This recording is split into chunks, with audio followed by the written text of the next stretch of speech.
नमस्कार दोस्तों, स्वागत है आपका मेरे चैनल कॉमिक्स लाइफ में।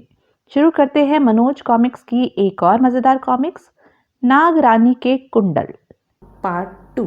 उदय जाने के लिए तैयार हुआ तो वृद्ध ने उससे कहा, एक बात और सुनो, वे सभी नाग वहां पुरुष रूप में रहते हैं, लेकिन खतरा भांपते ही सर्प योनि में परिवर्तित हो जाते हैं। वे सभी इच्छाधारी सर्प हैं। मेरा घोड़ा तुम्हें वहां पहुंचा देगा, पर मैं आपकी पत्नी को पहचानूंगा कैसे और मैं उसे लेकर कहाँ आऊं? वृद्ध ने अपनी उंगली से सर्प मुख आकृति वाली एक अंगूठी उतारकर उदय की ओर बढ़ाई। तुम उसे लेकर नाग मंदिर में आना। मेरी यह अंगूठी तुम्हें उसकी पहचान करा देगी। यह अंगूठी तो आपकी है, यह उसकी पहचान कैसे करा देगी? उसके सामने आते ही इस अंगूठी से तेज किरणें प्रकट होंगी और उनका घेरा मेरी पत्नी के चारों ओर फैल जाएगा। जिस स्त्री के चारों ओर यह घेरा फैले वही स्त्री मेरी पत्नी होगी। यह अंगूठी शत्रु से भी तुम्हारी रक्षा करेगी। ठीक है, मैं जाता हूँ। दूसरे ही क्षण उदय उछलकर घोड़े की पीठ पर सवार हो गया। संभल कर, यह घोड़ा बहुत तेज दौड़ता है। उदय को लेकर घोड़ा बहुत तेज रफ्तार से दक्षिण दिशा की ओर भागा। इस वृद्ध पुजारी की वृद्ध स्त्री को पुलोमा नाग क्यों उठाकर ले गया होगा? एक उबड़ खाबड़ पहाड़ी रास्ते पर पहुंचकर घोड़ा सहसा अपने दोनों पिछले पैरों पर खड़ा होकर हिनहिनाया। उदय घोड़े की पीठ से फिसला। बाप रे, यह घोड़ा है कि? और नीचे जा गिरा। घोड़ा बिदक कर दूर भाग गया। तभी उदय की दृष्टि सर्प पर पड़ी तो वह चौंका। मणिधारी सांप? क्यों रे मनुष्य, तूने पुलोमा सरदार की खो के पास आने की हिम्मत कैसे की? पुलोमा सरदार? कहाँ है वह चोट्टा? दूसरे की भार्या का अपहरण करते उसे शर्म नहीं आई? स्त्री और धरती वीरों के अधिकार में ही अच्छी लगती है। क्या तुम उस दुष्ट पुजारी के कहने पर यहाँ आए हो? हाँ, मैं उसी महात्मा के कहने पर यहाँ आया हूँ। हटो मेरे सामने से, मुझे पुलोमा की खो में जाना है। तुम उस दुष्ट और दुराचारी पुजारी को महात्मा कह रहे हो? तुम उसकी असलियत नहीं जानते। पुलोमा की खो में भेजकर वह तुम्हें मरवाना चाहता है। जाओ, वापस लौट जाओ। पुलोमा की खो में तुम जीवित नहीं जा सकते। वैसे भी तुम निहत्ते हो। मैं निहत्ता जरूर हूँ, पर पुलोमा की खो में जाने से तुम और तुम्हारे दूसरे साथी मुझे नहीं रोक सकते। उदय बड़ी तेजी से मणिधारी सर्प की बगल से निकलकर जैसे ही आगे बढ़ा, मणिधारी सर्प एक विशालकाय राक्षस के रूप में परिवर्तित हो अट्टहास कर उठा।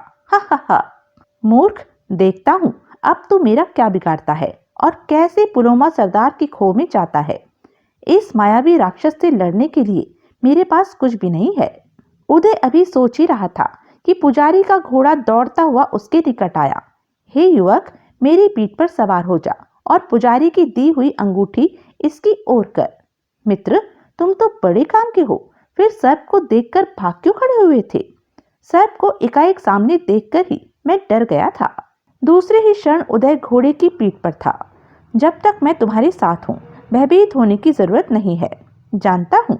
मणिधारी सर्प राक्षस का रूप धरकर अट्टहास कर रहा था, पर आक्रमण नहीं कर रहा था। यह देखकर उदय चौंका। हा, यह रूप इसने तुम्हें केवल आतंकित करने के लिए बनाया है। इसमें आक्रमण करने की शक्ति नहीं है। उदय ने पुजारी की दी हुई अंगूठी को राक्षस की ओर घुमाया। तुरंत चमत्कार हुआ। आह, उफ, अरे! कुछ ही पलों में राक्षस राख का ढेर हो गया। इस अंगूठी ने तो कमाल कर दिया, लेकिन यह मणि, इसे भी उठा लो। यह इस अंगूठी से भी शक्तिशाली है। उदय ने घोड़े की पीठ से कूदकर मणि को उठा लिया। उसके उठाते ही जोरदार गड़गड़ाहट हुई और धरती कांप उठी। युवक, जल्दी से मेरी पीठ पर आ जाओ। पुलोमा नाग को पता चल गया है कि कोई उसकी खो की ओर आ रहा है। इनसे कुछ ही दूरी पर एक भयानक खो में एक विकट राक्षस पुलोमा दूसरे राक्षसों से चीख कर कह रहा था, नमक हरामो, यहाँ बैठे बैठे तमाशा देख रहे हो? जाओ देखो किसने मणिधर को मारकर मणि हथियाई है। जो आज्ञा सरदार। पलक झपकते ही दोनों राक्षस हथियार लेकर खो से निकले। यहाँ तो कोई भी नहीं है। बेकार में रंग में भंग हो गया। रति माया नाचती बहुत सुंदर है। पहाड़ी पर बनी खो के नीचे पहुंचकर घोड़ा रुक गया। यहाँ से अब तुम्हें अकेले खो में प्रवेश करना होगा। मैं खो में नहीं जा सकता। मैं तुम्हारी यहीं प्रतीक्षा करूंगा। ठीक है, अगर मैं 2 घंटे तक न लौटूं तो समझ लेना मैं मारा गया, फिर तुम वापस लौट जाना। उदय को पहाड़ी पर चढ़ते देखकर राक्षस शोर मचाने लगे। वो रहा, पत्थरों से मार डालो उसे। इसके लिए तो मैं अकेला ही काफी हूँ, पर यह है कौन? तुरंत राक्षसों ने बड़े बड़े पत्थर नीचे की ओर लुढ़काने शुरू कर दिए। पत्थरों को अपनी ओर लुढ़क कर आते देख उदय चौंका। अच्छा, तुम मुझे इस तरह से ऊपर आने से रोकोगे? उदय ने फौरन हाथ में पकड़ी मणि को पत्थरों की ओर उठाया तो उसमें से तेज किरणें निकल निकल कर पत्थरों से टकराने लगी। रुक जाओ, उसके पास नागमणि है, पत्थर फेंकने से कुछ नहीं होगा, उसे ऊपर आने दो। धूल के कण हटे तो उदय चढ़ाई चढ़ता हुआ खो के मुख्य द्वार पर आया। वहीं रुक जाओ और बताओ, कौन हो तुम? यहाँ क्यों आए हो? मैं पृथ्वीवासी महर्षि वेद का शिष्य उदय हूँ। नाग मंदिर के पुजारी की पत्नी को तुम्हारी कैसे छुड़ाने आया हूँ। राक्षसों ने उसे ललकारा। मूर्ख पृथ्वीवासी, इसके लिए तुझे हमारे सरदार से द्वंद्व युद्ध करना होगा और उसे हराना होगा, जो कि असंभव है। अभी भी वक्त है, वापस लौट जा। मैं लौट जाने के लिए यहाँ नहीं आया हूँ, बुलाओ अपने सरदार को। तब तक राक्षस उदय को अपने साथ लेकर पुलोमा सरदार के सामने पहुंचा। कौन है यह युवक? नागलोक का वासी तो मालूम नहीं देता। सरदार, यह पृथ्वीवासी युवक नाग मंदिर के पुजारी की पत्नी को छुड़ाने आया है। पुलोमा सरदार जोर से अट्टहास कर उठा। हा हा हा हा, यह उस बूढ़े की पत्नी को छुड़ाने आया है। हा हा हा, यह मच्छर मुझसे द्वंद्व युद्ध करेगा। खामोश, आगे एक शब्द भी ना बोलना। अगर दम है तो इन सुंदरियों के आंचल में से बाहर आ, मैं तुझे द्वंद्व युद्ध की चुनौती देता हूँ। उदय के उठे हुए हाथ ने अपना चमत्कार दिखाया। अरे, उस बूढ़े पुजारी की पत्नी यह युवती है। नहीं! घबराकर युवती ने पुलोमा की बात थाम ली और गिड़गिड़ाई। नहीं स्वामी, मैं तुम्हें छोड़कर कहीं नहीं जाऊंगी। इसे खत्म कर दो, वह दुष्ट बूढ़ा मुझे मार डालेगा। घबराओ मत प्रिय, मुझे इस युवक से कोई भय नहीं है। पुलोमा सरदार उठकर खड़ा हो गया। मैं तुझसे द्वंद्व युद्ध करने को तैयार हूँ पृथ्वीवासी, लेकिन इस मायावी अंगूठी और नागमणि को तुझे अलग रखना होगा। नहीं, मुझे तुम्हारा कोई भरोसा नहीं है, लेकिन मैं वायदा करता हूँ कि जब तक तुम मेरे साथ छल नहीं करोगे तब तक मैं इनका कोई प्रयोग नहीं करूंगा। यह मेरा वचन है। दूसरे ही क्षण दोनों टकराए। हुआ। बहुत देर तक दोनों द्वंद्व युद्ध करते रहे। दोनों पसीने पसीने हो गए, पर कोई हार नहीं मान रहा था। मैं तुम्हें धन दौलत ऐश्वर्य सभी कुछ दे सकता हूँ। तुम पुजारी की पत्नी को यहाँ से ले जाने का इरादा छोड़ दो।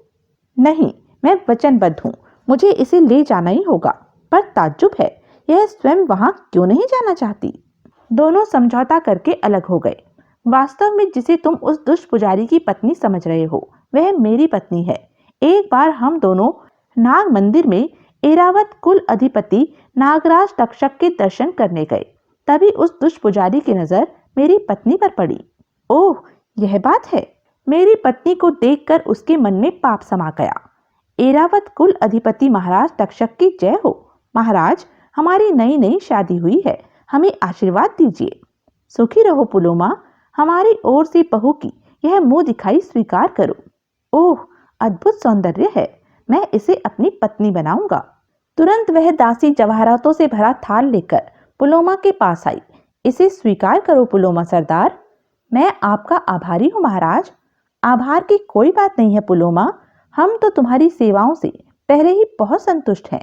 लेकिन उसी रात दुष्ट पुजारी के आदमियों ने मेरी पत्नी का अपहरण कर लिया। स्वामी, मुझे बचाओ। चुप कर अकूर, इसका मुंह बंद कर दो। पुलोमा की आंखें भर आई। बरसों बाद मैं अपनी पत्नी का पता लगा पाया। इस समय वह उस बूढ़े पुजारी की पत्नी के रूप में रह रही थी। मैंने उसे वहां से उड़ा लिया। बाद में मुझे पता चला कि मेरी पत्नी का अपहरण पुजारी के कहने पर स्वयं नागराज तक्षक ने कराया था। बाद में उन्होंने उसकी शादी जबरन पुजारी से करा दी थी। वह युवती भी सिसक पड़ी। उस दुष्ट पुजारी और नरपिशाच तक्षक ने मुझे बहुत तरह से सताया है। मैं मर जाऊंगी पर वहां नहीं जाऊंगी। मुझे भी तो उस दुष्ट नागराज तक्षक से अपना हिसाब चुकता करना है। उदय ने शुरू से अब तक की सारी कहानी पुलोमा को सुनाई तो वह क्रोध में पागल हो उठा। मित्र, वह दुष्ट नागराज अपने किस गुप्त भवन में रहता है मुझे मालूम है। हम तुम्हारा साथ देंगे। हमारा वास्तविक रूप नाग योनि है। हम उसी रूप में उसके गुप्त महल पर आक्रमण करेंगे और नाग रानी श्रुतसेन के कुंडल तुम्हें अवश्य दिलवाएंगे। मैं उसे ऐसा काटूंगी कि वह पानी भी नहीं मांगेगा। नहीं, हमें चालाकी से काम लेना होगा। मैं पुजारी की इस पत्नी को साथ देकर पुजारी के पास जाऊंगा ताकि वह मुझे अपने वचन के अनुसार बता सके कि नागराज के कुंडल कैसे प्राप्त हो सकते हैं। लेकिन घबराओ मत, तुम भी मेरे साथ छिपकर चलोगे। जैसे ही उससे उपाय पता चलेगा तुम उस पर टूट पड़ना। इससे मेरा वचन भी झूठा नहीं होगा, वरना नागराज उन कुंडलों को कहीं छिपा भी सकता है। उसी समय तीनों हवा से बातें करते हुए वापस लौट पड़े। नाग मंदिर के पास आने पर तुम छिप जाना पुलोमा। चिंता मत करो, वहां पहुंचकर मैं अपनी नाग योनि में तुम्हारे साथ साथ ही रहूंगा। उदय अपने वायदे के अनुसार पुजारी की पत्नी को साथ लेकर नाग मंदिर में पहुंचा। लीजिए महात्मन, मैं आपकी पत्नी को ले आया हूँ, लेकिन पहले मुझे वह उपाय बताइए जिससे मैं अपनी कुंडल नागराज से वापस पा सकूं। आहा, मेरी प्यारी दुष्ट। उदय की बात पर उतावली में आगे बढ़ते हुए नाग मंदिर के पुजारी ने कहा, हाँ हाँ, जाओ, जाकर उस घोड़े के बाएं कान में फूंक मार दो। कुछ ही देर में नागराज तुम्हारे कुंडल लेकर यहाँ उपस्थित हो जाएगा। ठीक है, संभालिए अपनी पत्नी को, इससे पहले मैं तुझे यमलोक पहुंचा दूंगा। उदय एक ही छलांग में घोड़े के पास जा पहुंचा और उसने घोड़े के बाएं कान में फूंक मारी। तभी उधर बूढ़े पुजारी ने जैसे ही युवती को पकड़ा, पुलोमा ने उछलकर पुजारी की गर्दन में अपने विष दंत गड़ा दिए। कमीने, छोड़ मेरी पत्नी को। आह, छोड़ मुझे। घोड़े के शरीर से निकला धुआं और आग की लपटें तेजी से पूरे नागलोक में फैल गई। नागलोकवासी अपनी जान बचाने के लिए इधर उधर भागने लगे। उधर अपने गुप्त महल के एक भव्य कक्ष में बैठा नागराज तक्षक कुंडलों को देख देख कर खुश हो रहा था। आहा, भगवान शिव के दिव्य कुंडल, चलकर अपनी पत्नी को बताना चाहिए। अब नागराज की पदवी और ये अमूल्य कुंडल दोनों मेरे अधिकार में हैं। लेकिन महारानी को तो अब तक महर्षि वेद के आश्रम से लौट आना चाहिए था। तभी महल के असंख्य छिद्रों में से काला काला धुआं और आग की लपटें वहां भरने लगी। नागराज तक्षक घबरा गया और खांसने लगा। उफ, इतना तेज और विषैला धुआं मेरे महल में कहां से भर गया? क्या महल में आग लग गई है? नागराज ने दौड़कर अपने कक्ष का द्वार खोला तो भयानक आग और धुएं की लपटों ने उसे पीछे की ओर धकेल दिया। वह बुरी तरह खांसने लगा। तभी, नागराज, अपनी जिंदगी चाहते हो तो कुंडल लेकर नाग मंदिर में पहुंच जाओ। मैं तुम्हारी प्रतीक्षा कर रहा हूं। नागराज चौंका। ओह, तो यह सारी करामात उस ब्राह्मण कुमार की है। मैंने उसके साथ छल करके अच्छा नहीं किया। आह, मैं आ रहा हूं। कुछ ही देर बाद बेहाल सा नागराज तक्षक अपनी नाग योनि में कानों में कुंडल लटकाए वहां पहुंचा। आह, ब्राह्मण कुमार, अपने कुंडल वापस ले लो, मगर यह धुआं और आग बंद करो। मैं तुमसे अपने अपराधों की क्षमा मांगता हूँ। नागराज, जिस रूप में तुमने इन्हें चुराया था उसी रूप में आकर इन्हें मुझे लौटाओ। तुरंत नागराज तक्षक पुरुष योनि में प्रकट हुआ और उसने दोनों कुंडल उदय को लौटा दिए। ये लो भाई, और मेरा पीछा छोड़ो, मुझे क्षमा करो। दुष्ट अपनी दुष्टता से बाज नहीं आता, पर सज्जन को अपनी सज्जनता नहीं त्यागनी चाहिए। अतः मैं तुम्हें क्षमा करता हूँ। उदय घोड़े के पास जाकर उसके कानों में देखने लगा तो घोड़ा बोला, इस तरह क्या देख रहे हो मित्र? मेरे दाहिने कान में फूंक मारो। अच्छा, यह बात है। घोड़े के दाहिने कान में फूंक मारते ही धुआं और आग की सारी लपटें सिमटकर घोड़े के शरीर में समा गई। अब क्या देख रहे हो मित्र? जल्दी से मेरी पीठ पर सवार हो जाओ और नागमणि का मुंह ऊपर की ओर कर दो। आज आश्रम में महर्षि वेद लौटने वाले हैं। तुम्हें ये कुंडल ले जाकर अपने गुरु की पत्नी को देने हैं। तुमने ठीक याद दिलाया मित्र, चलो। उदय पुलोमा और उसकी पत्नी को प्रणाम कर घोड़े पर सवार हो गया। अच्छा मित्र, विदा। विदा मित्र। उदय ने जैसे ही नागमणि का मुंह ऊपर की ओर किया, घोड़ा बड़ी तेजी से पानी की छत को चीरता हुआ ऊपर उठा। कुछ ही पलों के बाद उदय घोड़े सहित फटी हुई धरती के मध्य से निकला। अब तेजी से आश्रम चलो, मैं गुरुदेव के पहुंचने से पहले वहां पहुंच जाना चाहता हूँ। बस अभी पलक झपकते ही पहुंच जाते हैं। लेकिन उनके पहुंचने से पहले ही महर्षि वेद आश्रम में पहुंच चुके थे और अपनी पत्नी को फटकार रहे थे। तुमने उसे क्यों भेजा? इस उम्र में तुम कुंडल पहनोगी? पता नहीं कहां कहां भटक रहा होगा वह। मर नहीं जाएगा। मैंने कुंडल मांग लिए तो कौन सा गुनाह कर दिया? मुझे वो कुंडल बहुत प्रिय है। महर्षि ने गुस्से में भरकर अपनी पत्नी की चोटी पकड़कर जैसे ही खींची, एक भयानक सरपणी उनके हाथ में आ गई। गुरुदेव, इसे फेंक दीजिए। महर्षि वेद ने जैसे ही सरपणी को धरती पर पटका, उसमें से एक सुंदर स्त्री प्रकट हुई और तेजी से बाहर की ओर भागी। महर्षि चौंके। ठहरो, कौन हो तुम? उसे जाने दीजिए गुरुदेव, वह कोई बुरी आत्मा थी जो माता जी के सिर पर चढ़ाई थी। तभी एक दिव्य पुरुष के साथ महाराज पौष्य और उनकी पतिव्रता पत्नी महारानी ने झोपड़ी में प्रवेश किया।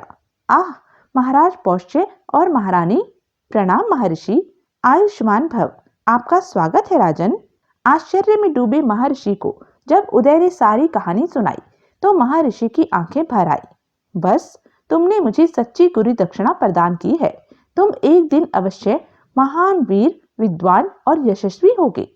महर्षि, अभी अभी जो सरपणी यहाँ से भागी है वह नागराज तक्षक की भार्या थी। उसे इन कुंडलों की बड़ी चाह थी। महर्षि वेद की पत्नी ने दोनों कुंडल अपने हाथों से महारानी को पहना दिए। मेरे लिए इनका कोई उपयोग नहीं है बहन। पता नहीं मुझे क्या हो गया था। राजन, तुम्हारे साथ ये दिव्य पुरुष कौन है? आपने इन्हें नहीं पहचाना महर्षि? ये आपके यज्ञ के अग्निदेव हैं। इंद्र ने प्रियवर उदय की सहायता के लिए इन्हें अश्व के रूप में नागलोक में भेजा था। अरे, तो यह थी मनोज कॉमिक्स की एक मजेदार कॉमिक्स। ऐसी ही मजेदार कॉमिक्स के लिए बने रहें मेरे साथ। और हाँ, मेरे चैनल को लाइक, शेयर और सब्सक्राइब करना ना भूलें। धन्यवाद।